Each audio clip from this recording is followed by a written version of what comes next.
নমস্কার বন্ধুরা, প্রিয়া blog with কিচেনে সবাইকে মহাদেবের আশীর্বাদে আশা করি সবাই ভালো আছেন, সুস্থ আছেন। বন্ধুরা, কর্পূরের কিছু চমৎকারী উপায় যার ফলে আপনাদের জীবনে ধন সম্পদের অভাব কখনো ঘটবে না। টাকা পয়সা অর্থ যাদের জলের মতো খরচ হয়ে যাচ্ছে, ব্যয় বেশি হচ্ছে, আয় কম হচ্ছে, যাদের সংসারে রোজগারের জন্য নানান দিকে এদিক ওদিক ছুটতে হচ্ছে, চাকরির সূত্রেই বলুন বা যে কোনো কর্মজীবনের জন্য নানান বাধা বিপত্তি আসতে সেই সমস্ত সংসারে এই কর্পূরের কয়েকটি 3টি ছোট্ট আমি উপায় আপনাদের সাথে শেয়ার করছি, যার ফলে এই সমস্ত বাধা বিপত্তি কেটে কুনজর কেটে আপনাদের সুন্দরভাবে ভবিষ্যৎ গড়ে তুলতে পারবেন। বন্ধুরা, কর্পূর এমন একটি জিনিস যার প্রভাব কিন্তু অতি গুরুত্বপূর্ণ। এই কর্পূর যাদের বাড়িতে থাকে, কর্পূরের একটা পজিটিভ যে এনার্জি থাকে, সেই সমস্ত বাড়িতে দেখবেন সমস্ত দিক কিন্তু পজিটিভিটিতে ভর্তি থাকে। ঠাকুর পবিত্র কেন? ঠাকুর ঘরে এই সমস্ত জিনিস থাকার ফলেই কিন্তু ঠাকুর ঘরে সব সময় একটা পজিটিভিটি দেখা যায়। ঠাকুর ঘরের মধ্যে দেখবেন কর্পূর থেকে শুরু করে গঙ্গা জল থেকে শুরু করে নানান ধরনের জিনিস ঠাকুর ঘরে, চন্দন ইত্যাদি নানান জিনিস ঠাকুরের পুজোয় ব্যবহৃত হয়, যার ফলে ঠাকুরের স্থানেই এই সমস্ত জিনিস রাখা হয়ে থাকে। সেই কারণেই দেখবেন যাদের বাড়িতে ঠাকুর ঘর রয়েছে দেখবেন খুব এই সমস্ত বাধা বিপত্তি একটু কম হয়। মন্দির, ঠাকুর ঘর মানে মন্দির। তো বন্ধুরা, আসুন জেনে নিন কর্পূরের কয়েকটি ছোট্ট ছোট্ট উপায় বা টিপস। প্রথমে বলবো, যাদের আয় খুব কম হচ্ছে কিন্তু ব্যয় একদম জলের মতো বেরিয়ে যাচ্ছে, যেখানে সেখানে মানে কোনো কারণ ছাড়াই কারণে অকারণে টাকা পয়সা খরচ হয়ে যাচ্ছে। আপনি ভাবছেন যে 10 টাকা আমি পার ডে জমাবো, কিন্তু কোন দিক থেকে যে 20 টাকা বেরিয়ে যাচ্ছে আপনি সেটা কল্পনাও করতে পারছেন না। তারা কি করবেন বন্ধুরা, একটা ছোট্ট বাটি নেবেন। সে বাটি আপনাদের স্টিলের হতে পারে বা আপনারা যদি কাঁসা পেতলের বাটি ব্যবহার করতে চান করতে পারেন। যে কোনো দিন থেকে শুরু করবেন 11 বার, 11 দিন। এই কারণেই 11 সংখ্যাটি মা লক্ষ্মী দেবীর খুবই প্রিয় একটি সংখ্যা। আপনারা যাই করে থাকুন 11 বার মা লক্ষ্মীর মন্ত্র জপ করুন, 11 বার মা লক্ষ্মীর নাম লক্ষ্মীনারায়ণের জপ করুন। 11 সংখ্যাটি মা লক্ষ্মী দেবীর খুবই প্রিয় একটি সংখ্যা। এমনকি বন্ধুরা, রাত্রি 11টা 11ই আমি আগের একটি ভিডিওতে আপনাদের কাছে শেয়ার করেছি, একটি মন্ত্র বললে আপনাদের সমস্ত মনস্কামনা পূরণ হবেই হবে, 100% নিশ্চিত। তো হ্যাঁ, আপনারা একটি বাটি নিলেন, বাটিতে যে কোনো একটি করে কয়েন, ধরুন 1 টাকার কয়েনও হতে পারে বা 5 টাকার কয়েনও হতে পারে, বিজোড় সংখ্যার যে কোনো একটি কয়েন নেবেন।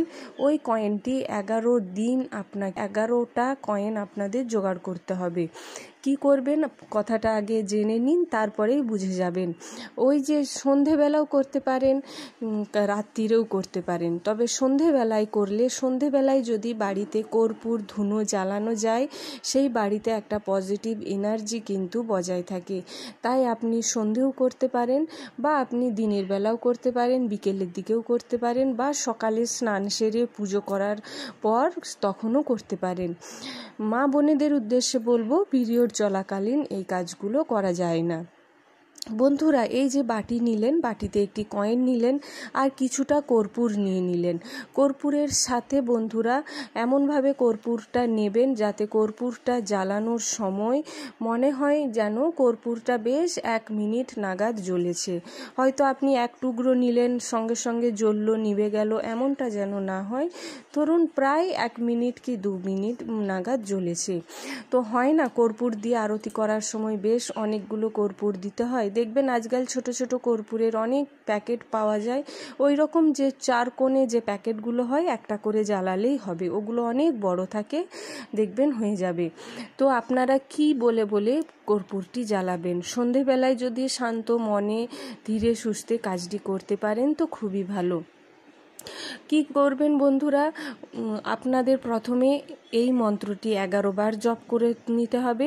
ওম নমো মহালক্ষ্মী নমো, ওম নমো মহালক্ষ্মীয়ায় নমো, ওম নমো মহালক্ষ্মীয়ায় নমো, ওম নমো মহালক্ষ্মীয়ায় নমো। এই মন্ত্রটি 11 বার জপ করে নিলেন। এরপর বাটিতে যে আপনি পয়সা আর কর্পূরটি একসাথে জ্বালাচ্ছেন, আপনাকে এটি ভেবে জ্বালাতে হবে যে আপনার টাকা পয়সা প্রচুর রোজগার হয়েছে, আপনার খরচ কম হচ্ছে, অর্থাৎ পজিটিভ চিন্তা করে আপনাকে কর্পূরটি জ্বালাতে হবে। কর্পূরটি জ্বালিয়ে দেওয়ার পর ওই যে টাকাটি দেখবেন বেশ ঠান্ডা হয়ে যাবে, তারপর হাত দেবেন অবশ্যই। বাটিটা ঠান্ডা হওয়ার পর, না হলে গরম থাকে, ওই পয়সাটি আপনি আবার ধুয়ে মুছে পরিষ্কার করে একটি কাগজে বেঁধে রেখে দেবেন। পরপর 11 দিন এই একই কাজটি করুন, একই রকম কাজটি করুন। করে 11টি যে পয়সা আপনাদের জমলো, কোনো বহমান জলে, নদীতে বা কোনো বহমান যে কাছাকাছি কোনো নদী থাকলে দিতে পারেন, না হলে কোনো মন্দিরে গিয়ে ওই পয়সাগুলো রেখে প্রণাম করে আসতে পারেন। দেখুন বন্ধুরা, কাজ হবেই হবে। আপনাদের যে অতিরিক্ত খরচ হচ্ছিল, সেই খরচের হাত আপনাদের কমবে। আবার যখন মনে হবে যে আবার আপনাদের এমন খরচ হচ্ছে, আবার পুনরায় এই কাজটি করতে পারেন পরপর 11 দিন। এরপর বন্ধুরা, যাদের বাড়িতে ঝগড়াঝাঁটি, অশান্তি, কলহ লেগেই থাকে, তারা কি করবেন? দেখুন বন্ধুরা, বাড়িতে টাকা পয়সা থাকলেই শান্তি আসে না। মেন কথা হলো মানসিক শান্তি। মানসিক শান্তি যে সমস্ত বাড়িতে থাকে, সেই সমস্ত বাড়িতে সকল বাধা বিপত্তি কেটে সুন্দরভাবে সংসার করা যায়। তাই বন্ধুরা, এই বাধা বিপত্তি কাটানোর জন্য, মানসিক শান্তির জন্য পরিবারের সকল সদস্যদের মন শান্ত থাকা দরকার। এক কথায় পরিবারের সদস্যদের মধ্যে মিল থাকা খুবই দরকার। এই সমস্ত ব্যক্তিদের ক্ষেত্রে কি করবেন? একটি বাটিতে গোলাপ জল থাকলে নিয়ে নেবেন।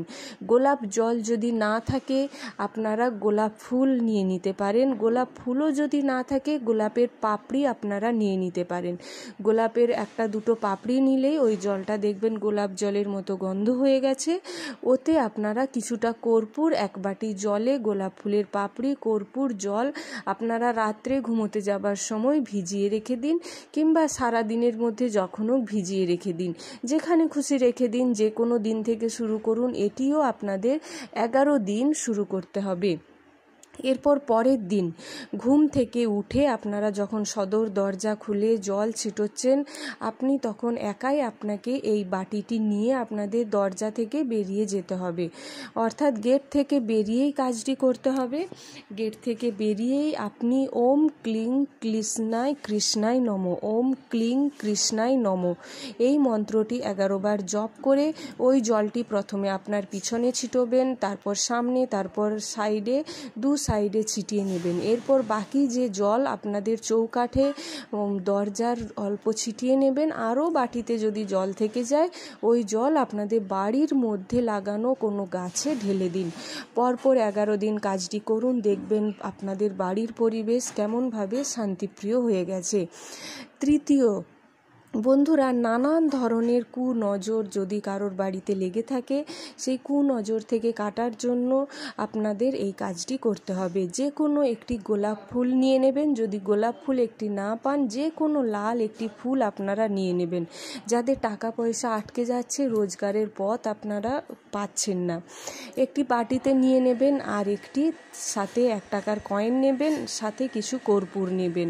ওম মহালক্ষ্মীয়ায় নমো বলে ওই জিনিস জ্বালিয়ে দেবেন। পরপর 11 দিন করতে হবে, 11 বার করে মন্ত্রটি করতে হবে। এরপর যেগুলো আপনাদের পোড়া যে সমস্ত ছাই থাকছে আর টাকা পয়সা সমস্ত কিছু আপনারা একটি কাগজে ভালো করে নিয়ে নেবেন। সমস্ত কিছু 11 দিন হয়ে যাবার পর যে কোনো বহমান জলে গিয়ে দিয়ে দিন। যদি না পারেন, কোনো গাছের গোড়ায় আপনারা ছাইগুলো দিয়ে দিন, টাকাগুলো কোনো মন্দিরে দিয়ে দিতে পারেন।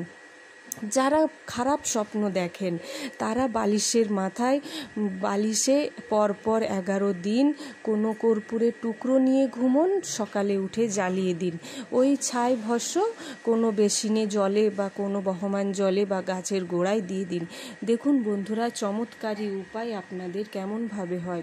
আশা করি বন্ধুরা ভিডিওটি পেয়ে আপনারা অনেক উপকৃত হবেন। করেই দেখুন, ছোট ছোট টিপস টোটকা আপনাদের বিফলে যাবে না। ভালো লেগে থাকলে অবশ্যই লাইক করুন, আর জয় মা ধনলক্ষ্মীর নামে একটি কমেন্ট করতে ভুলবেন না। বন্ধু বান্ধব আত্মীয় স্বজনদের সাথে শেয়ার করুন। নতুন যারা আছেন